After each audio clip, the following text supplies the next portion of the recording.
ओम साईं राम। आज का साईं वचन बाबा कह रहे हैं, तुम अपनी दृष्टि अपने लक्ष्य पर केंद्रित करो। लोग तुम्हें पीछे धकेलने की कोशिश करेंगे, तुम्हारे खिलाफ षड्यंत्र रचेंगे, तुम्हें तुम्हारे मार्ग से भटकाना चाहेंगे, लेकिन मेरी बच्ची, तुम्हें सिर्फ अपने ध्यान की ओर अपने मन को केंद्रित करना है, उसी ओर कदम बढ़ाना है। किसी की बातों में नहीं आना, अपने निर्णय स्वयं लेना है। मैं तुम्हें इस काबिल बनाऊंगा कि तुम आत्मविश्वास से भर जाओगी और सारे भय और चिंता का त्याग करके अपने निर्णय पूर्ण विश्वास के साथ ले पाओगी। मेरी बच्ची, मुझ पर विश्वास कर। तुमने बहुत दूसरों का नियंत्रण सह लिया, अपने जीवन में दूसरों के अंकुशों को खूब सह लिया, लेकिन अब नहीं। अब तुम्हारे जीवन को कोई भी बेड़ियों में नहीं जकड़ पाएगा, कोई भी तुम पर नियंत्रण नहीं कस पाएगा, क्योंकि मैं तुम्हें इतना स्वाभिमानी बनाऊंगा, तुम्हें इतना आत्मनिर्भर बनाऊंगा कि तुम अपने जीवन में क्या करना है, कैसे अपना जीवन जीना है, तुम्हें अपने लक्ष्य की ओर कैसे ध्यान केंद्रित करना है, यह तुम स्वयं निर्धारित कर पाओगी। जैसे कोई बाज उड़ता है तो उसकी दृष्टि सदैव ऊपर ही रहती है। अगर कोई उसकी गति को रोकना चाहे और उसमें अवरोध उत्पन्न करने के लिए चाहे, उसकी पीठ पर कितनी भी चोंच क्यों न मारे, लेकिन वह बाज सदैव ऊपर ही देखता है और ऊंचा उड़ता जाता है। उसका जवाब नहीं देता जो कौआ उसे नीचे गिराने का प्रयास कर रहा होता है। उसकी प्रयत्नों की ओर ध्यान ना देकर अपनी उड़ान को और ऊंची बढ़ाता है, और जब वह इतनी ऊंचाई पर पहुंच जाता है जहां वायु हल्की हो जाती है, तो उस कौए को भी वहां उड़ने में परेशानी होती है, तो वह कौआ ही उसकी पीठ पे से नीचे गिर जाता है जो उसकी गति रोकने का प्रयत्न कर रहा था। ठीक वैसे ही मेरी बच्ची, जिसे ईश्वर इस जीवन में कोई बड़ा उद्देश्य लेकर भेजते हैं, लोग उसके जीवन में बहुत रोड़े अटकाते हैं, अवरोध खड़े करते हैं। वह उसकी ऊंचाई, उसके उद्देश्य की ओर जाते हुए देखना नहीं चाहते, क्योंकि यह उनके अहंकार को ठेस पहुंचाता है कि वह कमायु का होकर उनसे बड़े स्थान को कैसे पा सकेगा, कैसे वह उनसे ज़्यादा ज्ञानी सिद्ध होता है। लोग उसकी प्रशंसा क्यों करते हैं, यह बातें उन्हें सूल के समान चुभती हैं। लेकिन मेरी बच्ची, किसी को जो ज्ञान मिलता है, जो विद्वता मिलती है, वो ईश्वर के द्वारा प्रदत्त होती है, न कि स्वयं के स्वाध्याय या ग्रंथों के पठन से। हम कितना भी ग्रंथों का पढ़ लें, अगर हम पर ईश्वर की कृपा नहीं तो हम उस ज्ञान को अपने चरित्र में आत्मसात नहीं कर सकते, उस ज्ञान को अपने हृदय में नहीं बसा सकते, अपने आचरण में नहीं उतार सकते। जब तक कोई गुरु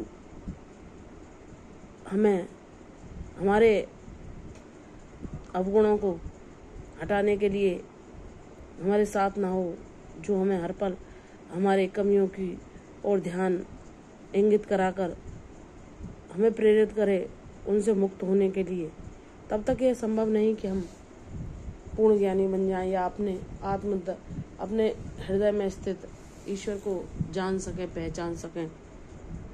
यह सिर्फ परमपिता परमेश्वर की कृपा द्वारा ही होता है। चाहे हम कितने भी वेदों को क्यों ना पढ़ते रहें, कितना भी वेदों का रटन क्यों ना करते रहें, कितना भी दूसरों की नज़र में डींगे क्यों ना हाँकते रहें कि हम बहुत विद्वान हैं, लेकिन जो विद्वता होती है, जो ज्ञान होता है, वह ईश्वर के द्वारा ही प्रदत्त होता है। और जिसमें ज्ञान होता है, वह कभी भी अहंकार को धारण नहीं करता, वह हमेशा सरल और पवित्र आचरण वाला रहता है। वह सबको प्रेम बांटता है, वह सबके कल्याण की चेष्टा करता है, वह ईश्वर से सबके लिए सद्बुद्धि मांगता है, वह जो उसे कष्ट पहुंचाते हैं उनको भी हृदय से क्षमा करके आगे बढ़ जाता है।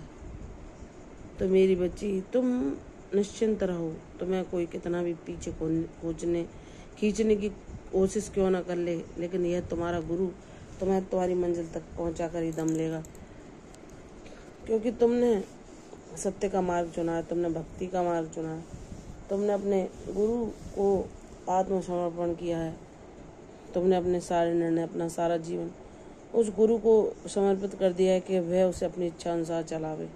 जब सच्चे हृदय से हम अपने गुरु की शरण में जाते हैं, उनसे अपने जीवन के उद्धार के लिए प्रार्थना करते हैं, तो वह हमें उस मार्ग पर ले चलते हैं जो सत्कर्मों का मार्ग होता है, जो सत्य का मार्ग होता है, जो ज्ञान का मार्ग होता है, जो हमें ईश्वर के परमानंद होने का अनुभव कराता है। मेरी बच्ची, तुम्हारा जीवन तो बहुत मूल्यवान है। जो तुम्हें उद्देश्य दिया गया है, तुम्हें वहाँ तक तुम्हारा गुरु ही ले जाएगा, इसलिए निश्चिंत रहो। लेकिन कभी अपने आप को इतना दुर्बल या असहाय ना समझो कि लोग तुम्हारे सरलता को देखकर उसे अज्ञानता या मूर्खता जानकर